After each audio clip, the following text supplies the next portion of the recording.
Hello, friends here in Parenting Village. We are back for part two of our conversation with Helen Panos from Dynamis Learning. We just had a fantastic conversation that went to our main Parent Tween Connection Facebook group, to our LinkedIn page, and to our YouTube channel about how to foster creativity and critical thinking skills in our kiddos. And now we're continuing that conversation because Helen is going to chat with us a bit about how those skills directly impact a kiddo's ability to access gifted and talented programs or programs of that variety, right? Yes. Mm-hmm. So first of all, Helen, thank you for joining me for part two. I love our conversation. So thanks for continuing with me. Oh, thank you for having me again. Absolutely. So I know one of the points you wanted to make specific to this segment was the role of fostering creativity and how it enhances the chance of qualifying for the gifted and talented programs. Now, I know there's plenty of people who are like, oh, the gifted and talented, that's just for the smarty pantses. Like you're either born with it or you're not. And what I'm guessing is that you're going to say you're not, like maybe you're born with it. That's a possibility, but we can develop these skills to help kids gain access to. Talk to me about that. Excuse me.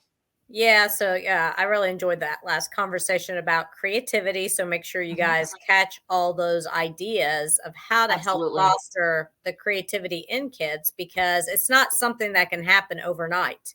It has to be fostered over time, and it can be. I mean, you're going to have kids maybe possibly fight you on how to think creatively, but I've worked with them because I was a gifted lead in the school system for 9 years. And to this day, my company helps kids get in the gifted program. And I personally do that because of my experience with that. And what I see is even your most intelligent kids that are very highly academic, let's say they can score well on high stakes tests, then they can't really do well on there's a creative portion to this eligibility for gifted programs that, it doesn't mean you have to be creative to make the gifted program, but it would help if you don't score a 4, let's say. So what I'm starting to see is you need like a 90th percentile on what's called the Torrance test of creativity. And you need to be able to think outside the box, which is what we were just talking about in the other segment about, creatively problem solving is part of that, looking at pictures. It's really not just being a great drawer, because I'm not a great drawer.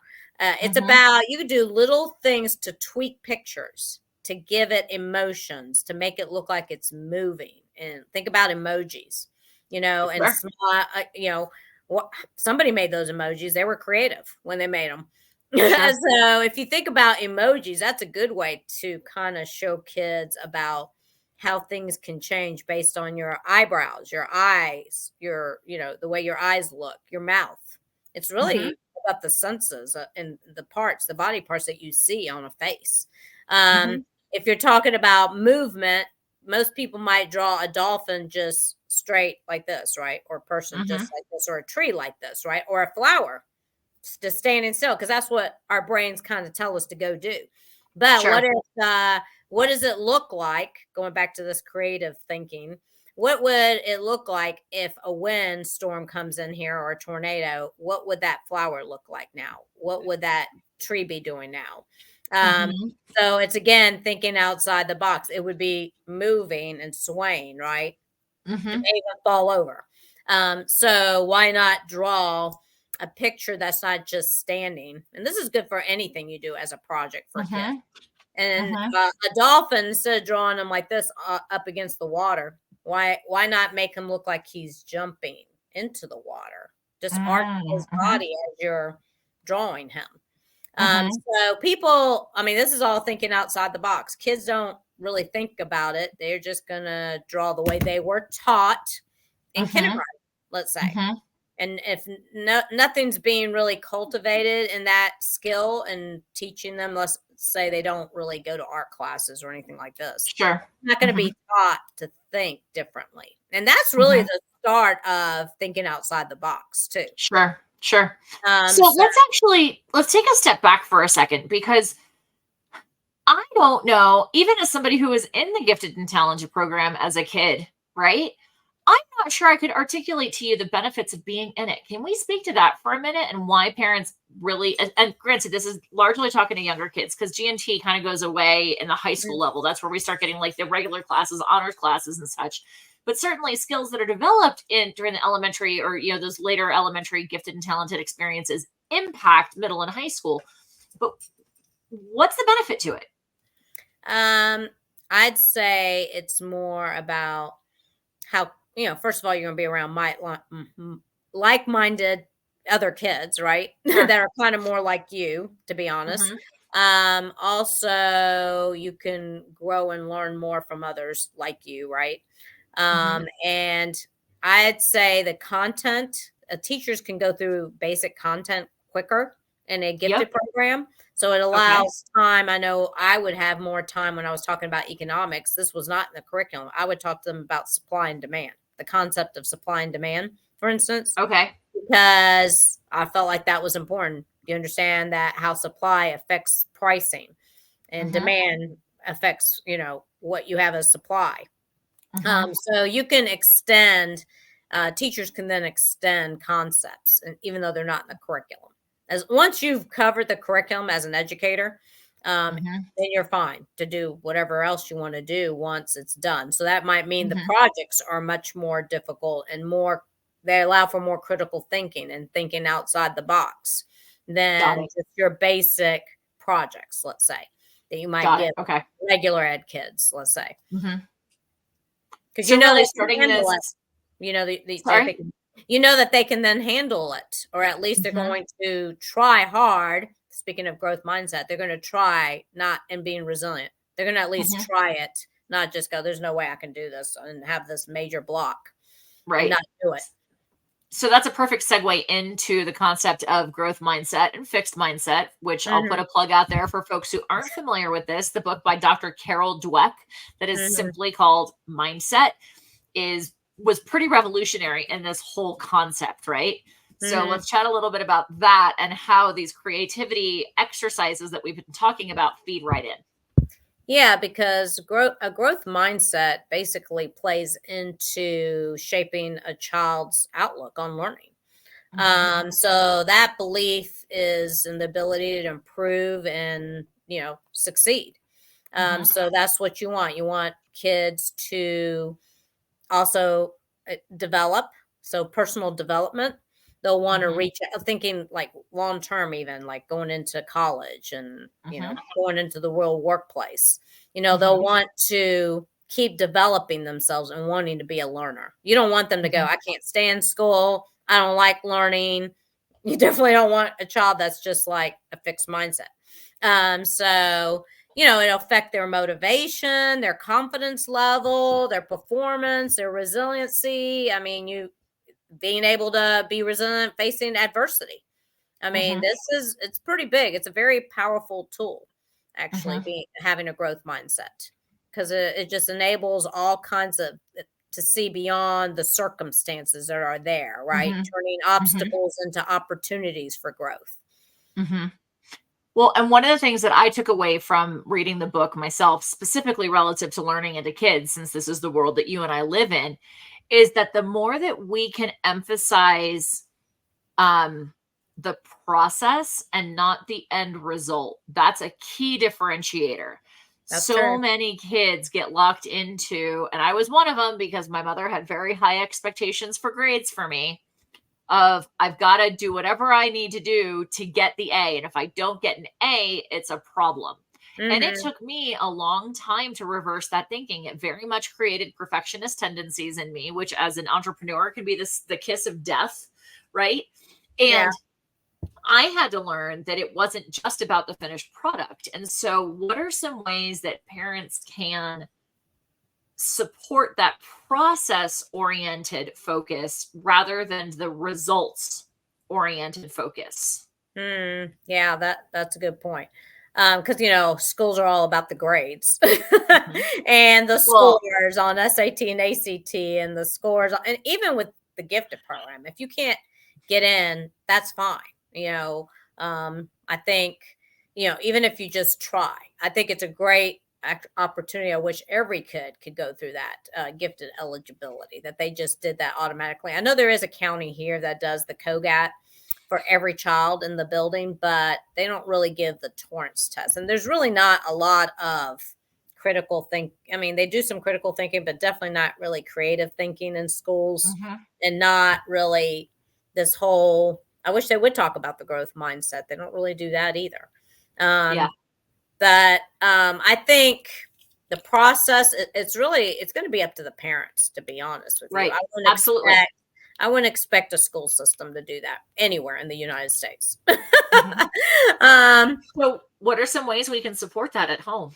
I think, basically building up, allowing them to do things that they're good at somewhat, but being able, pick something they're good at, whether it's cooking or whatever, and, build them up to maybe take a cooking class so that they could get better, so they can see that if they learn something more, they could get even better at it. And practicing, right? It's not just go take a class and you think it's going to happen all of a sudden, right? I don't care if this is baseball, if it's cooking, if it's playing the piano, it doesn't matter what it is.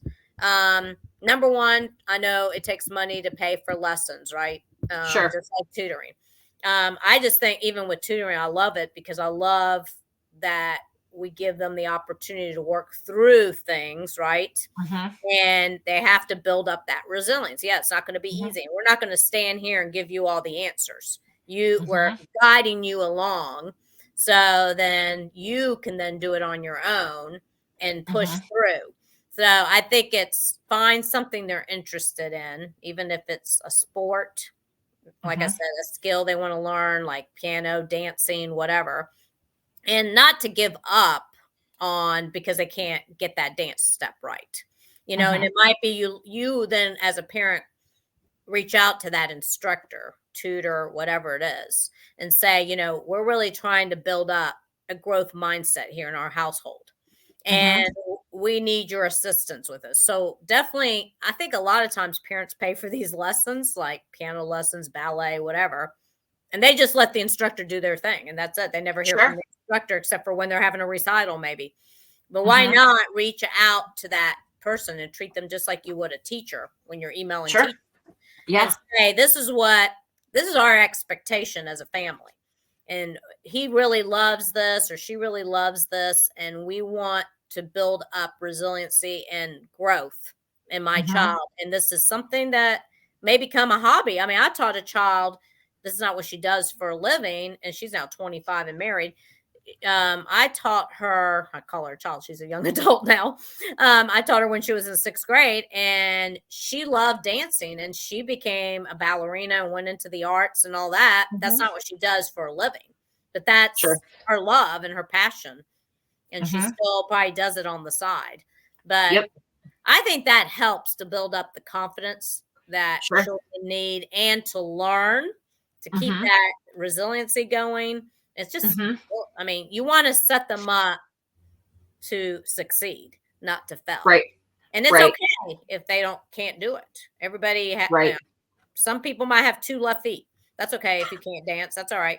I mean, and I would keep pushing that, even if they're older and they're out of your household and they're in their 20s now, that you keep encouraging them to go pick up something new. A friend of mine picked up actually learning the harp in her young 60s. And she's doing it to help with her brain power, even as she's going into retirement. She's a college professor, actually. She just knew this would be very helpful for the brain. Yeah. And it's not easy at all. Yep. Well, and I'll throw in a couple of thoughts. I know, my husband was a sports performance coach for a lot of years, and he saw so many parents who were so tied to the winning and losing that the kids ended up hating playing anymore because they felt if they lost that they'd be disappointing their parents. And so one of the pieces that he often offered to parents was like, don't talk about the win or loss. Talk about what you saw in their personal development. Like, oh, hey, soccer players, as they get older, they have to learn to kick evenly with both legs, right? So being able to say, hey, I know you're a righty, but I saw that you took a shot on goal with your left leg. Like, good job. I noticed the pieces in the process that are important for the development, regardless of the win or the loss. Right. Or, I noticed, we went to our friend's kids' hockey scrimmage this weekend, and they're at an age where the kids don't understand the concept of passing and communicating that they're going to be passing. So things like, hey, I saw you passing the puck more, or I saw that you tried to get your teammates' attention, like really focusing on those process pieces. Yeah. Or like, hey, that was a great save. You prevented 5 shots on net from going in the net. Yeah, you missed 2, but you saved 5. Right. And then So really focusing on those. Yeah. And trying to get them not to compare themselves to others that might be better than them. But yeah, like dancing, for instance, since I brought up dancing, I used to love dancing myself. I mean, I still do. I took it ballet, tap, all that. But that then has promoted me for balance, agility, flexibility. And into this day, I'm in my 50s, right? And I still do Pilates, reformer, and I love it. And I've been doing it for years, and slowly it's a process. I'm building up toward doing things I never thought I would be able to do. And I'm like, and when she goes, wow, look at you. And I'm going, what? Other people can't do this? And she's like, no. Right. So really focusing on the individual progress for them. Yeah. And it doesn't have to be an A+, because we really push that as educators and parents, depending on, depending what neighborhood you're in, what school systems your children go to. There's a lot of talk of that. And that's definitely a tender point for me. I was first in my class my freshman year of high school. I had dropped all the way to 7th by the time I graduated. And my mother, well-intentioned though she was, her response was, well, 7th is good, but why weren't you first? And what I can recognize as an adult now, looking back at that, recognizing that it was well-intentioned, recognizing that she felt that I could do it and wanted to challenge me in that arena, what that resulted in was me feeling like nothing I did was ever good enough. Now, granted, that wasn't the only circumstance. There were other places where I felt like what I did wasn't enough.